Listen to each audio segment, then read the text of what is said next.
नमस्कार साथियों, स्वागत है आपका अपने YouTube परिवार जीके विद एसआर सर में। साथियों, हम भारतीय राज्य व्यवस्था का अध्ययन कर रहे थे, उसमें आज हम मौलिक अधिकारों में अनुच्छेद 21 को पढ़ेंगे। साथियों, उससे पहले आपको रक्षाबंधन की हार्दिक शुभकामनाएं। भाई बहन के इस अटूट त्योहार के ऊपर आपके और आपके परिवार को हार्दिक शुभकामनाएं एवं बधाई। Team GK with SR sir आपके लिए जो भी प्रयास कर सकती है वो कर रही है और आगे भी करती रहेगी। साथियों, आपसे बस यही निवेदन है कि चैनल को ज़्यादा से ज़्यादा संख्या में शेयर करें, चैनल को सब्सक्राइब करें और एक बार वीडियो को एंड तक देखें। आप एक एक आर्टिकल को एक बार पूरा देखें। साथियों, हम ऐसे नहीं पढ़ा रहे हैं कि भाई आर्टिकल 21 पढ़ाया आपको तो उसमें सिर्फ प्राण एवं दैहिक स्वतंत्रता ही बताई, ऐसा बिल्कुल भी नहीं है। हम पूरी एक एक उसकी तह तक जाएंगे। साथियों, कि अगर प्राण एवं दैहिक स्वतंत्रता है तो उसको किस आधार पर छीना जा सकता है? क्या भारतीय संसद कोई ऐसी विधि बनाकर या ऐसा कोई कानून बनाकर लोगों को जो दी गई स्वतंत्रता है वो छीन सकती है? क्या आर्टिकल 21, 19 और 14 किस प्रकार से समान है? क्या आर्टिकल 19 एक में जो दी गई स्वतंत्रता है 6 प्रकार की, क्या वो आर्टिकल 21 के माध्यम से छीनी जा सकती है? क्या संसद ऐसी विधियां बनाकर व्यक्ति का जीवन जीने का अधिकार छीन सकती है या उसको किसी भी प्रकार के जीवन से वंचित कर सकती है? क्या इसके बारे में हम आज की क्लास में चर्चा करने वाले हैं। आज की क्लास बहुत ज़्यादा आपके लिए महत्वपूर्ण होने वाली है। एंड तक आप इसको देखिए, आपको एक एक चीज समझ में आएगी। साथियों, कि प्राण एवं दैहिक स्वतंत्रता होती क्या है, इसमें कौन से गवर्नमेंट सरकार के वाद हुए हैं, सुप्रीम कोर्ट ने कौन से लैंडमार्क डिसीजन दिए हैं जो हमारे भारतीय संविधान की दृष्टि से सबसे महत्वपूर्ण है। आज हम अपने देश के जो सारे के सारे नागरिक हैं उनकी समझ विकसित करने के लिए क्लास बहुत ज्यादा महत्वपूर्ण होने वाली है। जरूरी नहीं है आप किसी कंपटीशन एग्जाम की तैयारी कर रहे हो तभी इस क्लास को ले। आपका अगर इंडियन पॉलिटिक्स के प्रति आपकी समझ विकसित करनी है, एक तो होता है कि भाई रटना और एक होता है समझना, इन दोनों में फर्क होता है। साथियों, समझी हुई चीज आपके जीवन भर आपके समझ में रहती है और एक रटी हुई चीज आप कुछ दिनों बाद भूल जाते हो। आपको एक एक चीज, एक एक शब्द इसको समझना है। साथियों, तो आपको आपकी इस क्लास में स्वागत है। वरना आपको पता है बहुत सारे लोगों की क्लासें चल रही है, आप कहीं भी देख सकते हो, लेकिन आपको सच में कि भाई हाँ मेरे को तो इंडियन पॉलिटिक्स में वाकई में बहुत कुछ सीखना है और एक एक शब्द को सीखना है। तो साथियों, ये जो हमारा सफर शुरू हुआ है आपके साथ में, ये लंबा चलने वाला है। आपको पता है एक एक आर्टिकल मैं आपको पढ़ा रहा हूँ कैसे, कि भाई मैंने एक एक आर्टिकल के बारे में पूरी रिसर्च करी है, मैं खुद पढ़ता हूँ। साथियों देखो, कोई टीचर पढ़ाता है तो खुद तो स्वयं तो भगवान है नहीं, वो खुद कहीं ना कहीं से पढ़ता है उसके बाद में पढ़ाता है।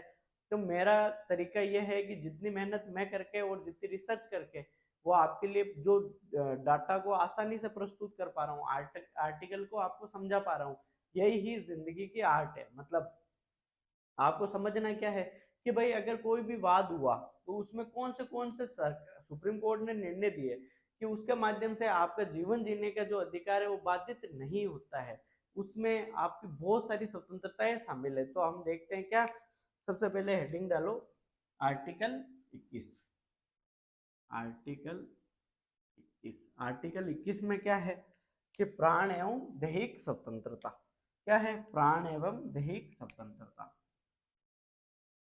प्राण एवं दैहिक दैहिक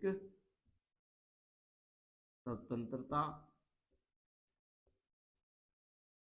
दैहिक स्वतंत्रता का अधिकार। प्राण एवं दैहिक स्वतंत्रता का अधिकार, इसे क्या कहते हैं? जीवन जीने का अधिकार भी कहते हैं। क्या कहते हैं? जीवन जीने जीवन जीने का अधिकार अधिकार भी कहते हैं। भी कहते हैं। इसमें क्या है कि क्या व्यक्ति की जो जीवन है उसको किस माध्यम से छीना जा सकता है? जो विधि द्वारा जो स्थापित प्रक्रिया है उसी के माध्यम से किसी व्यक्ति को उसके प्राण एवं दैहिक स्वतंत्रता से क्या किया जा सकता है? वंचित किया जा सकता है। वो भी लिखो एक बार।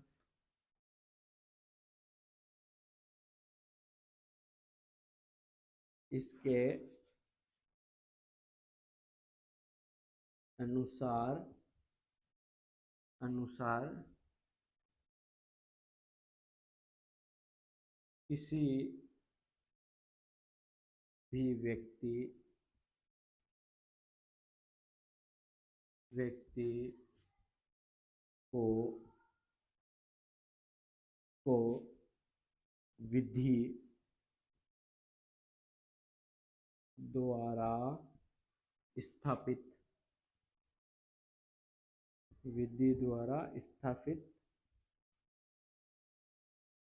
प्रक्रिया द्वारा ही प्राण एवं दैहिक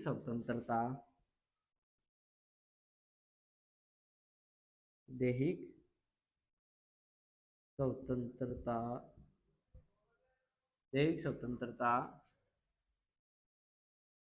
से वंचित किया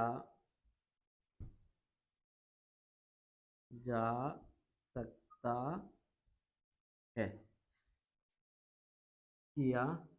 सकता है अन्यथा नहीं।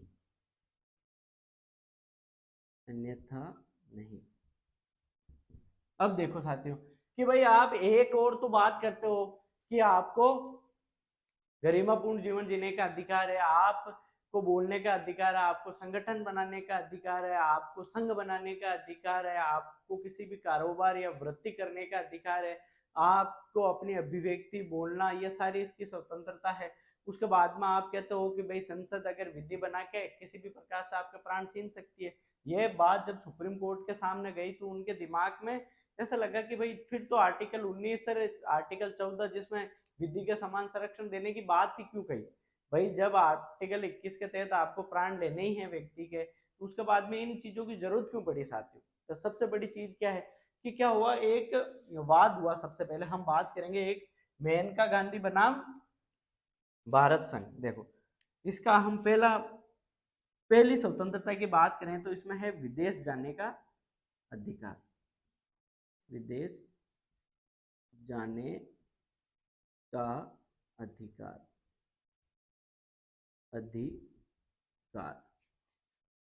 यह हुआ था मेनका गांधी बनाम भारत संघ 1978।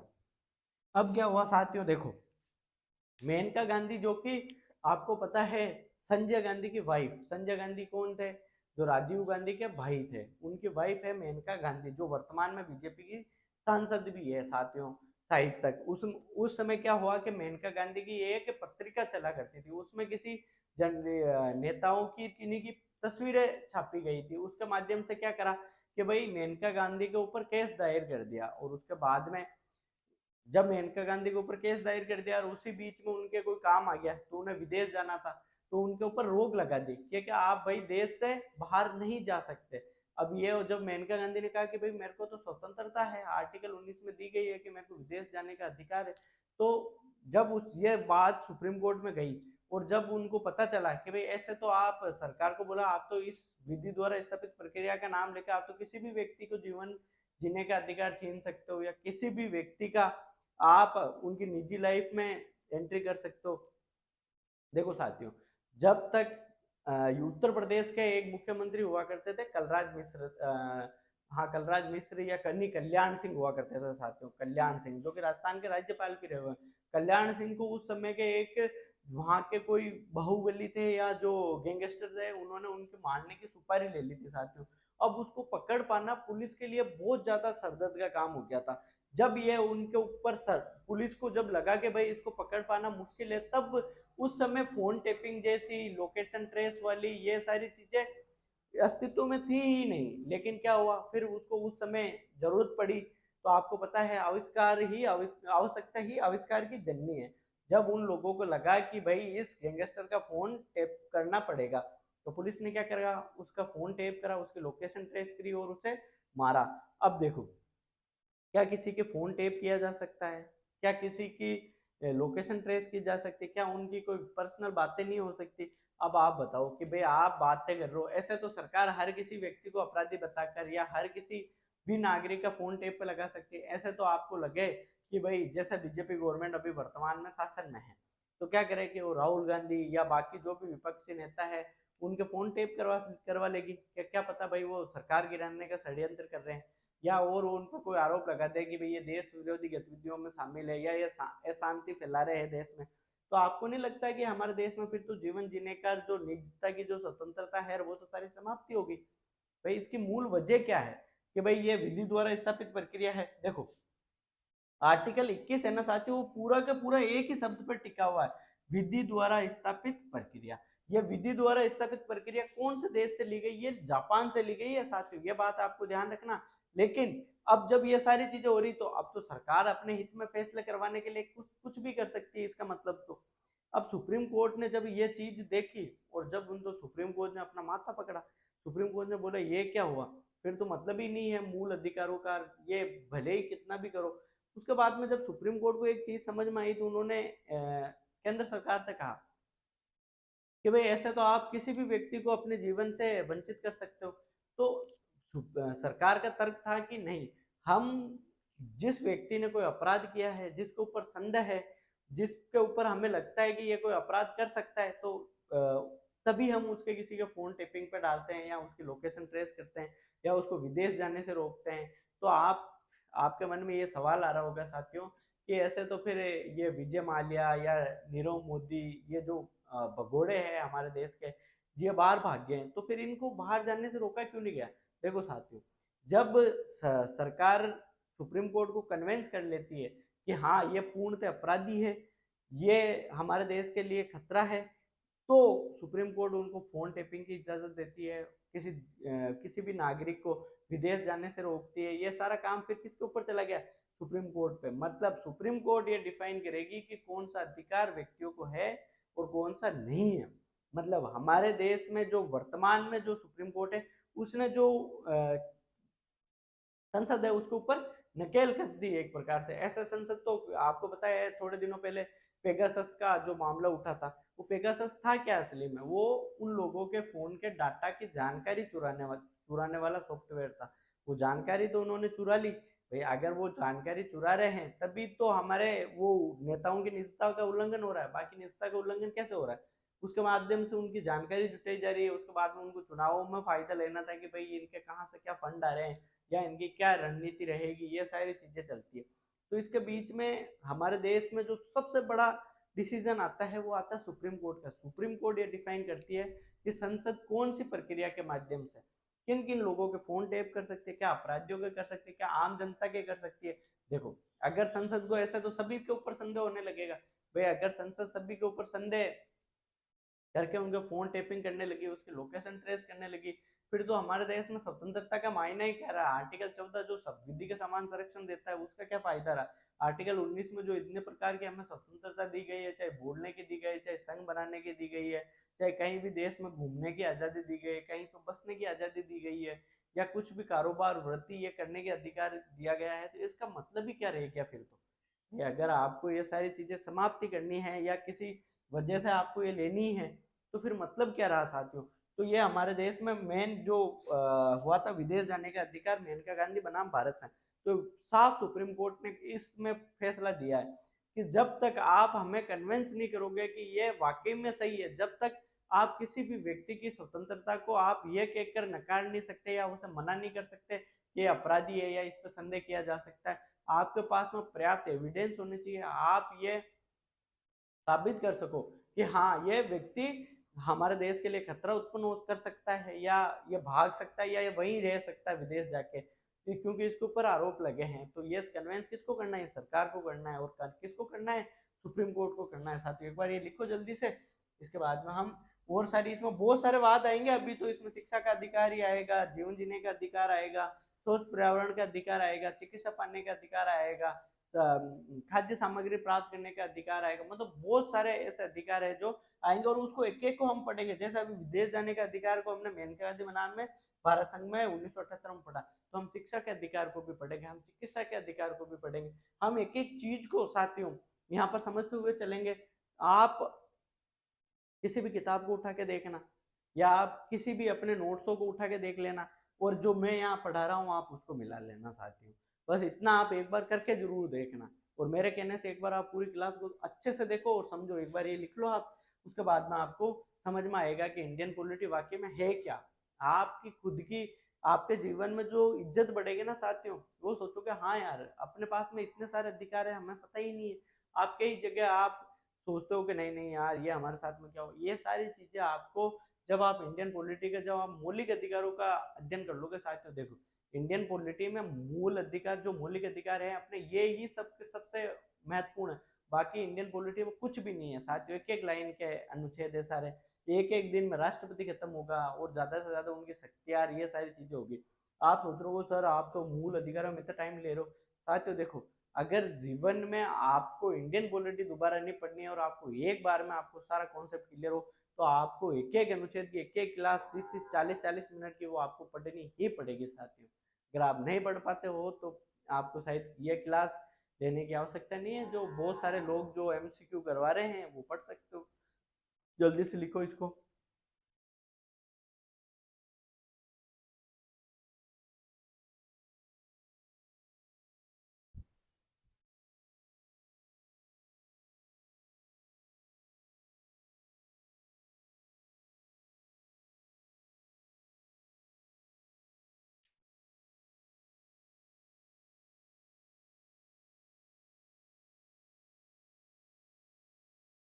लिख लिया? जल्दी लिखो। आर्टिकल 21 में है क्या? प्राण एवं दैहिक स्वतंत्रता का अधिकार है, जिसे क्या कहते हैं जीवन जीने का अधिकार भी कहते हैं। इसके अनुसार किसी भी व्यक्ति को विधि द्वारा स्थापित प्रक्रिया द्वारा प्राण एवं दैहिक स्वतंत्रता से वंचित किया जा सकता है, अन्यथा नहीं। मतलब किसके माध्यम से किया जा सकता है? विधि द्वारा स्थापित प्रक्रिया के द्वारा ही वंचित किया जा सकता है। जल्दी लिखो। आपको आज आर्टिकल 21 पढ़ के साथियों आपको ऐसा लगेगा कि आपके बहुत सारी चीजें आपके खुद के आसपास में घटित हो रही है। आप खुद इन चीजों को जब अभी मैं आपको बाकी वाद पढ़ाऊंगा कि कौन से वाद में कौन से स्वतंत्रता निकल के आएगी, तो आपको लगेगा हाँ यार ये तो हमारे बिल्कुल पड़ोस में ऐसे ही रिलेटेड है आपके। आपको सारी चीजें क्लियर होती जाएगी। एक बार लिख लो आप इसको जल्दी से।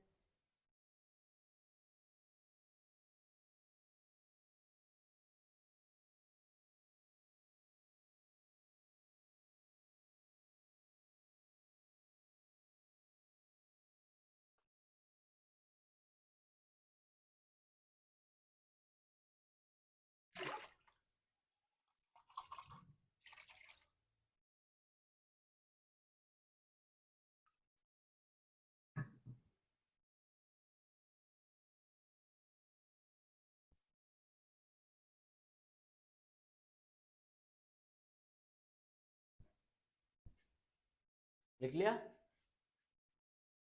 अब देखो।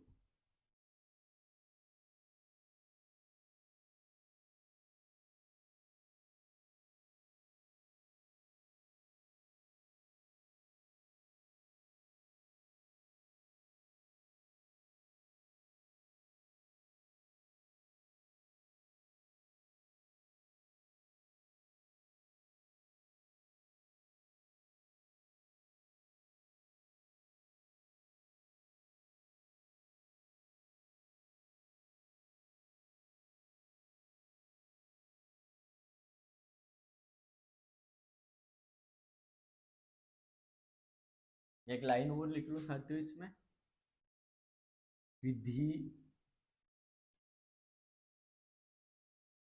द्वारा स्थापित स्थापित प्रक्रिया प्रक्रिया जापान से ली गई है।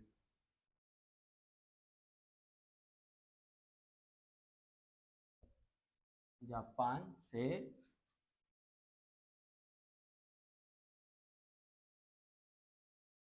ली गई है। अब देखो दूसरी बात करेंगे हम साथियों। दूसरा वाद कौन सा है? निशुल्क विधि प्राप्त करने का अधिकार। निशुल्क विधिक सहायता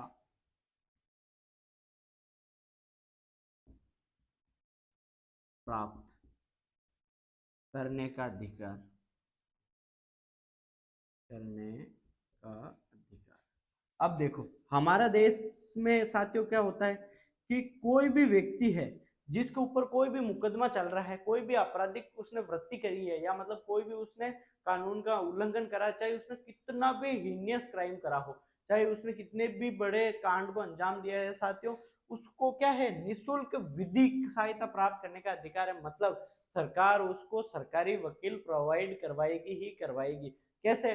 कि भाई अगर आपने निर्भया गैंगरेप सुना होगा, तो निर्भया गैंगरेप के जो अपराधी थे साथियों, उसको भी वकील मिला था। साथियों देखो कितनी बड़ी बात है कि हमारी ये कोर्ट है, ठीक है, ये जज साहब बैठे हैं और ये अपराधी है, बहुत ज्यादा इसने अपराध करा है, और ये जो विक्टिम के घर वाले बाकी सब लोग, तो ये जो अपराधी बैठा है ना साथियों, इसके लिए भी हमारे कानून में क्या प्रावधान कर रखा है आर्टिकल 21 में, कि भाई इसको भी विधिक सहायता दी जाएगी। हमारे देश में ऐसा नहीं है क्या आपको विधिक सहायता नहीं मिलेगी, मतलब आपको सरकारी वकील तो मिलेगा ही मिलेगा, आपको सरकारी वकील देगा सहायता। भले ही वो देखो, एक तो आपकी पैरवी करने के लिए आपको सरकारी वकील आवश्यक रूप से मिलेगा। अगर आपके पास में क्षमता नहीं है प्राइवेट वकील करने की, या आप वकील को जो पैसे दे सकते हैं वो नहीं दे पाते, तो सरकार क्या करती है कि आप सरकार को बिना बोले, या आपका अधिकार है या आर्टिकल में मेंशन है, तो आपको क्या कर प्रोवाइड करवाएगी सरकार सरकारी वकील प्रोवाइड करवाएगी। ये लिख लिया आपने। अब देखो दूसरा तीसरा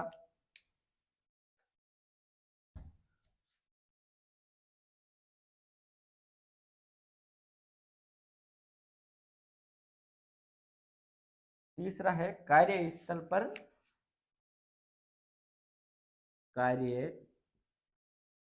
स्थल पर यौन उत्पीड़न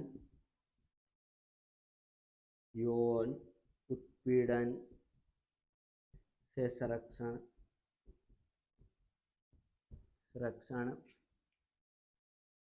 का अधिकार। संरक्षण का अधिकार। आपको पता है साथियों, हमारे देश में एक विशाखा गाइडलाइन दी थी सुप्रीम कोर्ट ने, जब राजस्थान के अंदर बहुत बड़ी जो घटना घटित हुई थी, उसके बाद में सुप्रीम कोर्ट ने क्या दिया था? विशाखा गाइडलाइन दी थी, जिसके आधार पर पोस्को एक्ट बना था साथियों। उसके बाद में लोगों को फांसी देने का, गैंगरेप में रेप में फांसी देने का प्रावधान किया गया था साथियों। तो विशाखा गाइडलाइन कब आई थी? 1997 में। तो विशाखा बनाम राजस्थान राज्य 1997। इसमें क्या हुआ था साथियों के जो कार्यस्थल पर महिलाओं के साथ में यौन उत्पीड़न होता है, उसके लिए क्या हुआ कि सुप्रीम कोर्ट ने एक अपनी नई से गाइडलाइन जारी कर दी कि भाई उनके लिए कितनी समिति का निर्माण करना होगा, उसमें कितनी महिलाएं शामिल होगी, कौन कौन महिलाएं उसमें जांच करेगी, क्या क्या उनके अधिकार होंगे, ये सारी चीजें कहाँ दी गई? विशाखा गाइडलाइन के अंदर दी गई थी। इस मामला कब है? सन 1997 का। साथियों एक बार इसको लिखो, इसके बाद में हम आगे पढ़ते हैं, और बहुत सारे अभी तो वाद आएंगे साथियों, अभी तो शुरुआत हुई है इस आर्टिकल की, अभी आपको आगे आगे बहुत मजा आता जाएगा। देखो कार्यस्थल का पता है, जहां पर महिलाएं वर्क करती है, मतलब काम करती है, जैसे चाहे वो पुलिस में हो, चाहे वो किसी संगठन में हो, चाहे वो स्कूल में हो, चाहे प्राइवेट हो, वहां पे क्या होनी चाहिए? उनकी एक समिति होनी ही चाहिए जो इसकी जांच करती है, उसमें महिलाएं भी शामिल होती है। और ये विशाखा गाइडलाइन कब दी थी सुप्रीम कोर्ट ने? 1997 में दी थी। जल्दी लिखो इसको। देखो विधि द्वारा स्थापित प्रक्रिया, ये शब्दावली हमने भारतीय संविधान में कहाँ से ली है? ये ली है हमने जापान से। ये दूसरा क्या है कि निःशुल्क विधिक सहायता प्राप्त करने का अधिकार है, किसके? भारत के प्रत्येक नागरिक को ये अधिकार है। और कार्यस्थल पर यौन उत्पीड़न से संरक्षण का अधिकार है। ये कहाँ पे मिला हमें? विशाखा बनाम राजस्थान राज्य 1997 में। लिखो जल्दी से।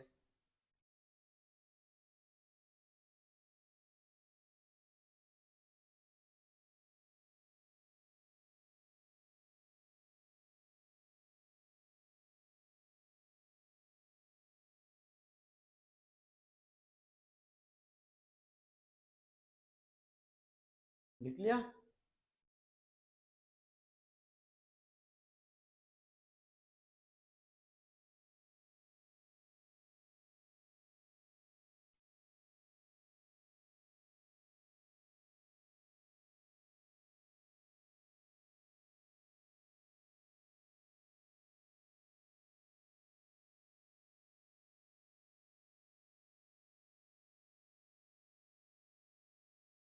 ये विशाखा गाइडलाइन साथियों 2016 के आरएस मेंस में पूछी गई थी। तो आपको अगर लगता है विशाखा गाइडलाइन पढ़नी है तो आप इंटरनेट पे जाके पूरी की पूरी विशाखा गाइडलाइन को एक बार पढ़ लेना साथियों। लिख लिया? अब देखते हैं हम आगे।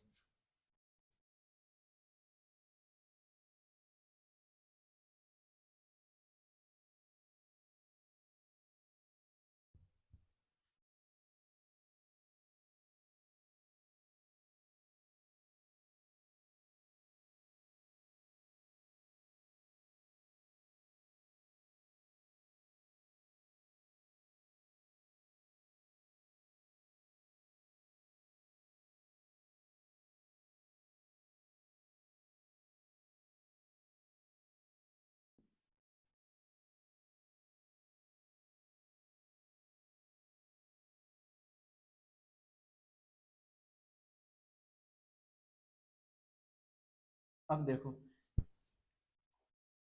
तीसरा, शिक्षा का अधिकार। किसका? शिक्षा, शिक्षा का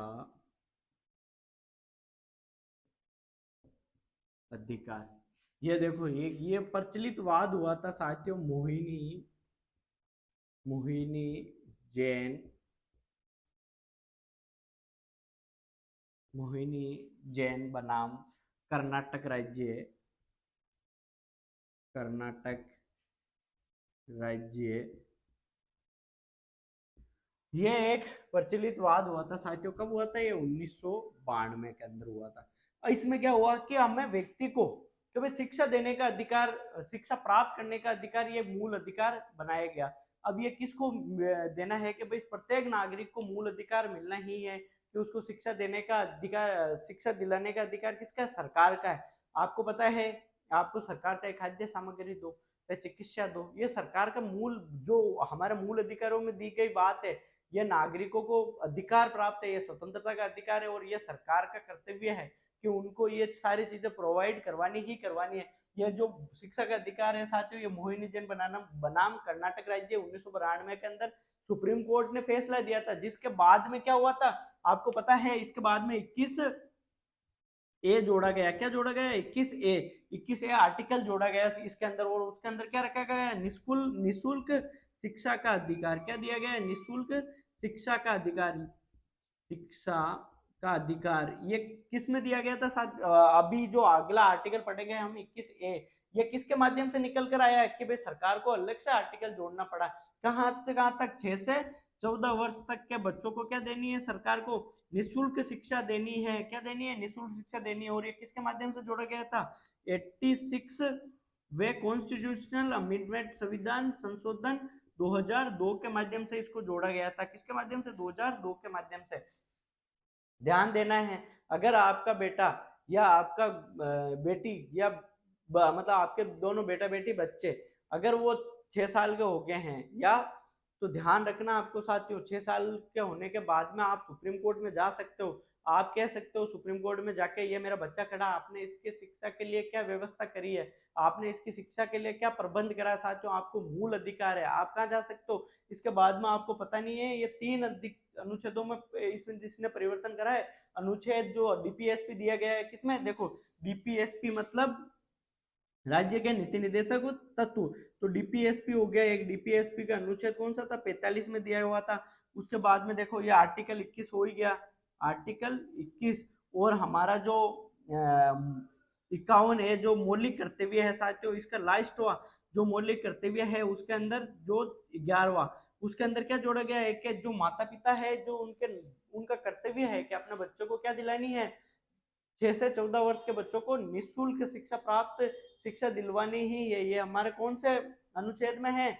यह अभी वर्तमान में देखो आर्टिकल 21A में क्या है, 6 से 14 वर्ष के बच्चों को निःशुल्क शिक्षा देनी ही ये किसकी जिम्मेदारी है, सरकार की जिम्मेदारी है। और दूसरी अगर हम डीपीएसपी की बात करें तो इसमें क्या है कि जो 6 से पहले बच्चे मतलब 0 से 6 वर्ष के बच्चों का कौन ख्याल कर रखेगा, तो इसमें क्या दिया गया राज्य के नीति निर्देशक तो के भाई 6 से 0 से 6 वर्ष के बच्चों को भी क्या आपको देनी है शिक्षा, और उसके खान पान का क्या करना है, ध्यान रखना है। इसलिए पता है आपको आंगनबाड़ी केंद्र संचालित किए जाते हैं, क्या किया जाता है, आंगनबाड़ी केंद्र संचालित किए जाते हैं, जिसके माध्यम से बच्चों को क्या दिया जाता है, पोषण दिया जाता है, पोषण युक्त भोजन करवाया जाता है, वहां पे उनको शिक्षा दी जाती है। ये आपको क्या पता चल गया, शिक्षा का अधिकार साथियों, ये लिखो इसके ऊपर। इसके बाद हम सेकंड की बात करते हैं।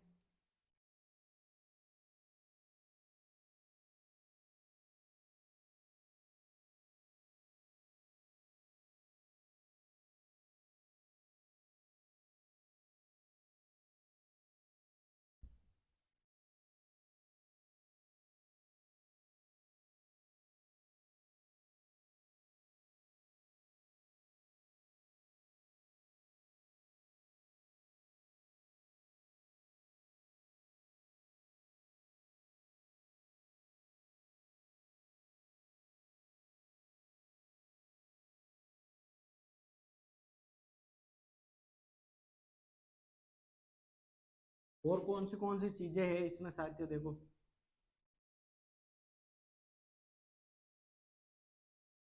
चौथा देखो, स्वच्छ पर्यावरण, पर्यावरण का अधिकार। अब देखो दिल्ली हो या दिल्ली में आपने सुना होगा कि भाई पोल्यूशन बहुत ज्यादा फैल रहा है, तो क्या करना है, O D1 का फॉर्मूला लगवाना है, वहां पे गाड़ियों से जो धुआं निकलता है मतलब गाड़ियों को O D1 में चलाना है, सरकारी ट्रांसपोर्ट का ज्यादा प्रयोग करना है। ये सारी चीजें क्यों करवाई जाती है, क्योंकि आपको गरिमापूर्ण जीवन जीने का अधिकार, आपको स्वच्छ पर्यावरण में रहने का अधिकार है, ये सारी आपको चीजें हैं। आपको पता है कैसे कि भाई आपको नींद लेने का अधिकार, नींद आपको पता है कितने भी बड़े व्यक्ति की शादी हो, रात को 10 बजे बाद क्या हो जाते हैं, डीजे बंद हो जाते हैं। क्यों हो जाते हैं, क्योंकि आपको पता है व्यक्ति जब तक सोएगा नहीं, जब तक वो मानसिक रूप से स्वस्थ नहीं होगा तो वो काम कैसे करेगा, तो उसके लिए क्या है, उसको प्रॉपर नींद का भी अधिकार है साथियों। तो आपको पता है शहरों में रात को 10 बजे बाद में डीजे चलाना अलाउ नहीं है, वो किसके माध्यम में, आपको स्वच्छ जीवन जीने का अधिकार है, मतलब स्वच्छ पर्यावरण में रहने का अधिकार है। अब देखो निःशुल्क खाद्य सामग्री प्राप्त करने का अधिकार। अब देखो कि भाई आप जितनी भी ये योजनाएं सुनते हो कि राजस्थान में इंदिरा रसोई योजना चल रही है, या अभी वापस अन्नपूर्णा योजना कर दिया उसका नाम, या कहीं अम्मा रसोई योजना चल रही है, कहीं पे और कोई योजना चल रही है, सबको आपको बहुत ही किफायती दरों में भोजन उपलब्ध करवा रही है सरकार। और आपने कोरोना काल में बहुत शब्द सुना होगा कि मोदी जी ऐसे कहते हैं कि हमने इतने टन गेहूं बंटवा दिया, हमने यह खाद्य सामग्री वितरण करवाई। साथियों आप मतलब सरकार मोदी जी को ऐसे कभी आपको बोलने का मौका मिले तो उनको कहना कि आपने हमारे ऊपर कोई एहसान नहीं करा, ये हमारा मूल अधिकार है, आपको हमारे लिए खाद्य सामग्री की व्यवस्था करना, हमारा ख्याल रखना, ये आपका अधिकार है, मतलब आपका परम कर्तव्य। आप सरकार में सत्ता में किस लिए आए हो भाई, अगर आप सरकार में सत्ता में आए हो तो आपका परम कर्तव्य क्या है कि जो हमें मूल अधिकार दिए गए हैं उनकी पालना सुनिश्चित हो। अगर आप हमारे लिए कहीं पे योजना चलवा रहे हो, खाद्य सामग्री दिलवा रहे हो, या आप हमारे को कुछ भी कार्य करने के लिए कह रहे हो, तो वो हमारा मूल अधिकार है। तो आप ये करके हमारे ऊपर एहसान मत जताओ। आप शिक्षा देने की बात करते हो या आप किसी भी चीज की बात करते हो, तो ये क्या है, ये आपका मूल अधिकार है साथियों। एक बार ये लिखो, और एक और यहाँ पे लिख लेना आप छठा,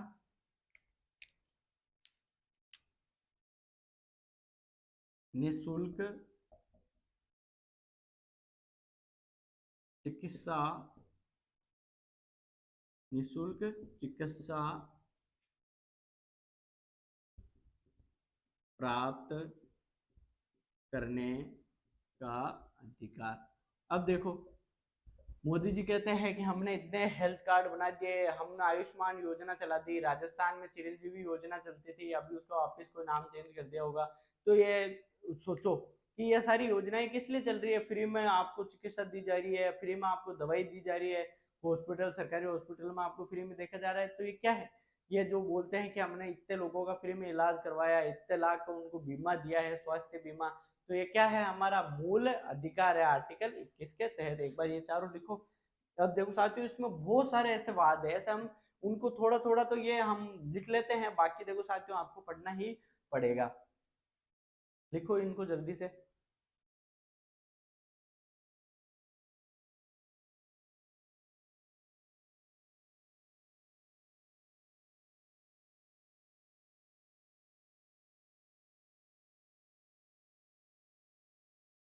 लिख लिया? जल्दी लिखो।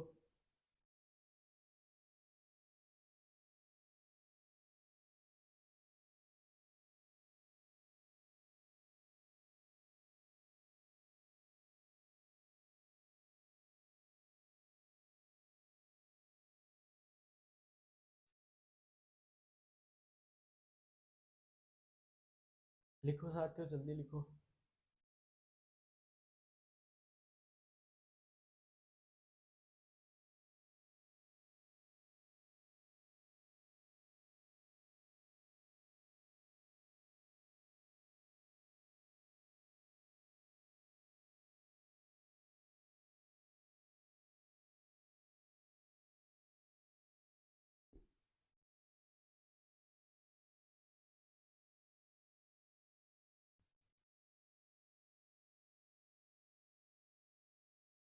अब देखो, सातवां,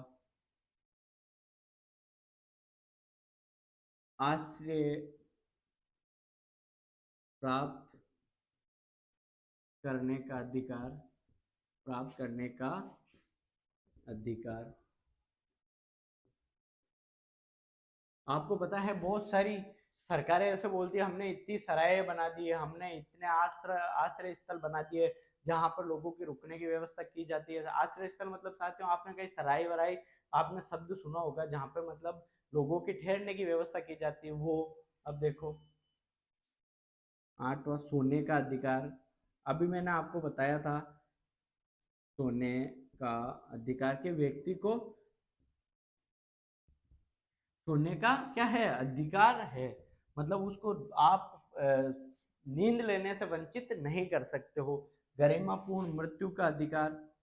अब देखो साथियों, ये एक बहुत बड़ा वाद हुआ था। देखो, गरिमापूर्ण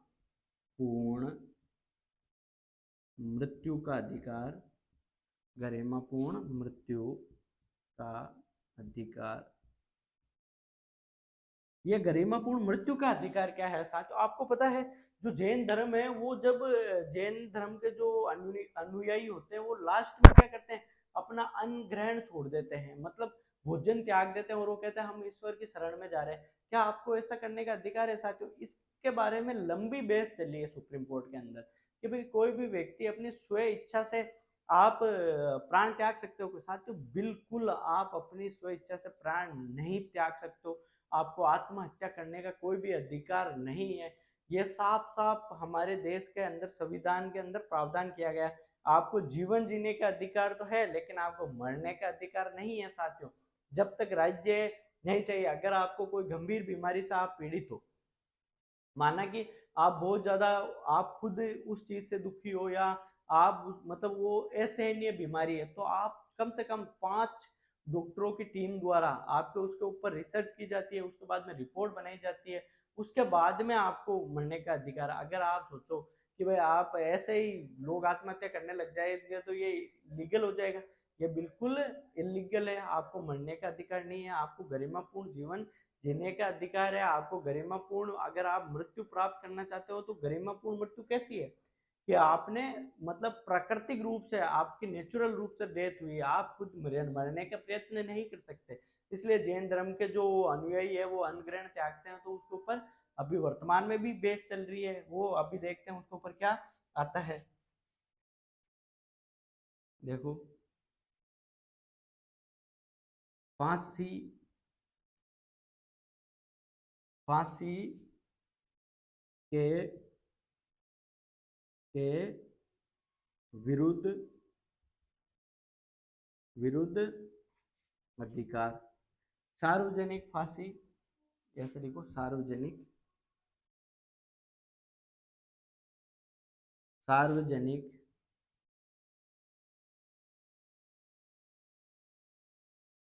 सार्वजनिक फांसी के विरुद्ध अधिकार। विरुद्ध अधिकार कि भाई अगर आपको फांसी देनी है तो आपको सबके सामने फांसी देने का अधिकार नहीं है सरकार को।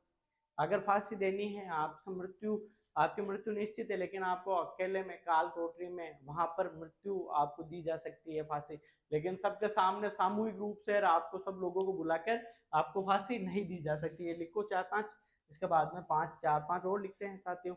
इसके बाद में हम इस आर्टिकल को समाप्ति की ओर लेके जाते हैं। आशा करता हूँ आपको एक एक चीज समझ में आ रही होगी।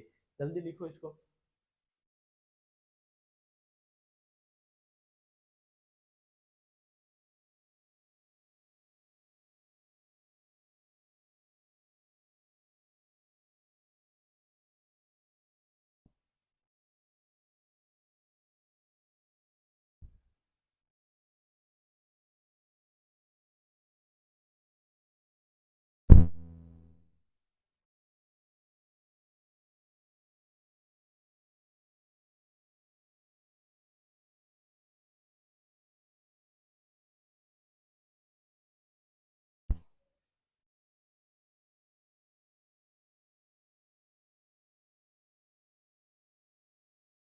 लिखो जल्दी से।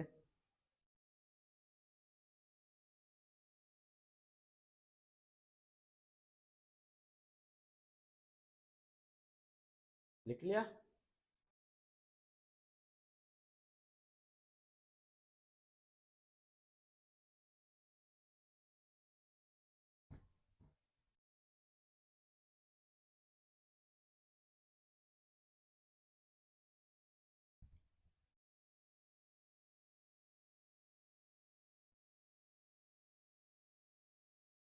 देखो 11, जीवन साथी चुनने का अधिकार। जीवन साथी चुनने का अधिकार। जीवन साथी चुनने का अधिकार। अब देखो साथियों, आप में से बहुत सारे लोग लव मैरिज करते होंगे, भाई प्रेम विवाह करते हो ना, तो वो किसके अपोजिट करते हो? भाई आपके घर वाले नहीं मान रहे हैं, आपके घर वालों के विरुद्ध भी आप अगर शादी करना चाहते हो तो वो किसके माध्यम से आप करते हो? कोर्ट के माध्यम से करते हो। और आपको लगता है कि भाई आपको खतरा है कि भाई वो आपको मार सकते हैं, तो आपको क्या मिलता है? पुलिस प्रोटेक्शन भी मिलता है। ये किसके माध्यम से मिलता है? या आपको जीवन साथी चुनने का अधिकार है। ये आपको क्या है? ये अपना मूल अधिकार है। क्या भाई आप अपना जीवन किस व्यक्ति के साथ में बिताना चाहते हो या किस महिला के साथ में बिताना चाहते हो? अगर आप दोनों सहमत हो तो आपको क्या करवा दी जाती है? कोर्ट में ही विवाह करवा दिया जाता है और आपको पुलिस अभिरक्षा मिलती है बाकी आपके उन लोगों से जिनसे आपको खतरा है साथियों। तो ये क्या है? जीवन साथी चुनने का अधिकार है। अब देखो, कारावास के दौरान, कारावास के दौरान दौरान मृत्यु मृत्यु होने पर विधवा विधवा द्वारा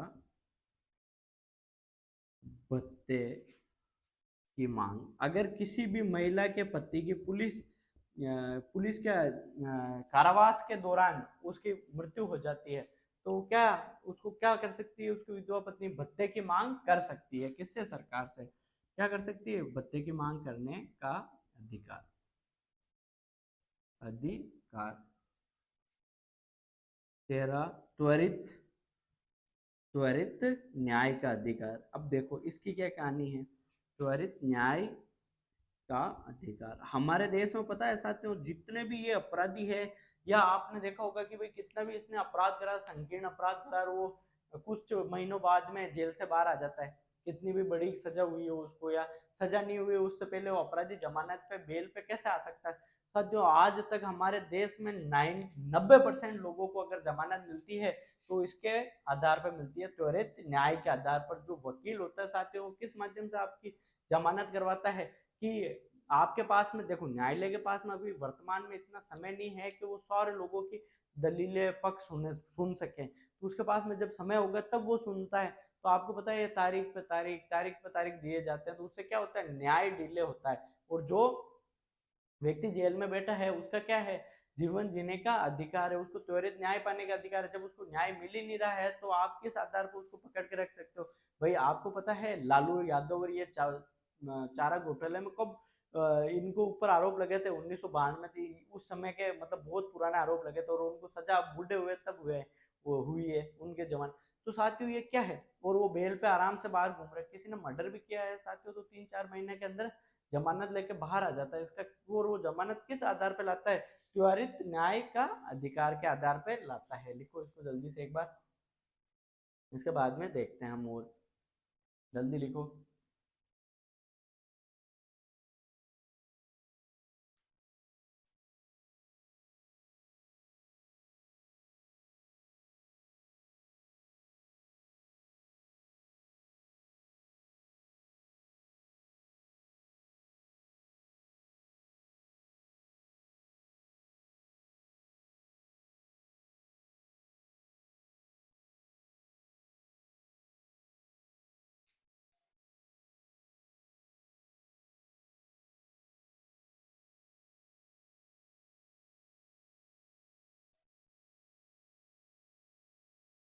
लिख लिया।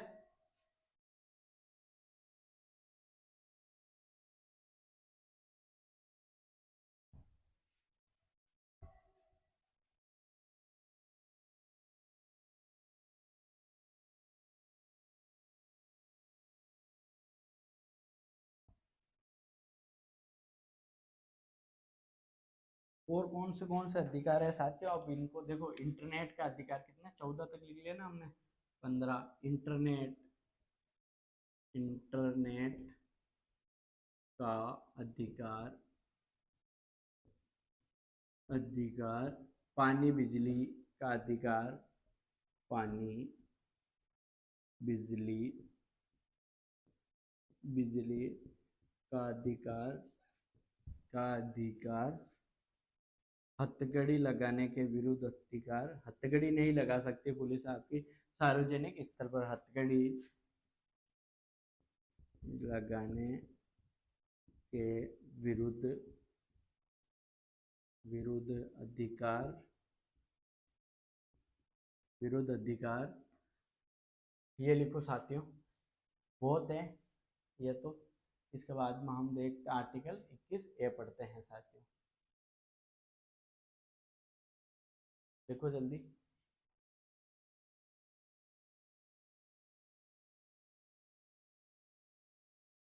लिख लिया।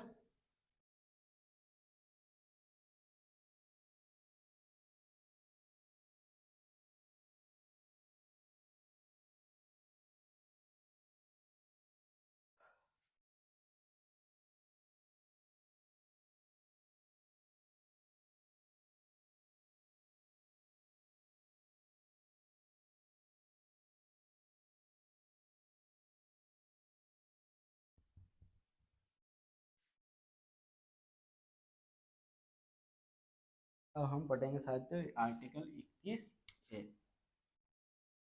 आर्टिकल 21 ए क्या है शिक्षा का अधिकार। शिक्षा का अधिकार अधिकार इसमें क्या है राज्य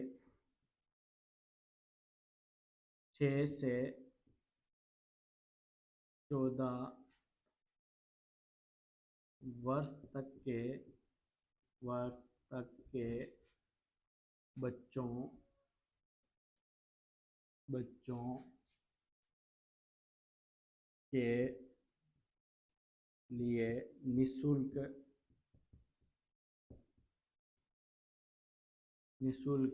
शिक्षा का निःशुल्क शिक्षा का प्रावधान करेगा, निःशुल्क शिक्षा का प्रावधान करेगा। किसके माध्यम से जोड़ा गया था ये? 86वें कॉन्स्टिट्यूशनल अमेंडमेंट, संविधान संशोधन 2002 के माध्यम से जोड़ा गया। 2002 के माध्यम से जोड़ा गया और लागू हो कब हुआ ये? 1 अप्रैल 2010 से लागू।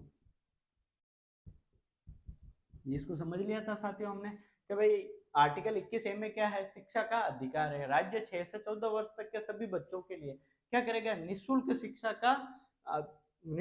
का क्या करेगा? प्रावधान करेगा। ये कौन सा संविधान संशोधन के माध्यम से जोड़ा गया? 86वें संविधान संशोधन 2002 के माध्यम से जोड़ा गया। और लागू कब हुआ ये? 1 अप्रैल 2010 से ये लागू हुआ है। साथियों जल्दी लिखो।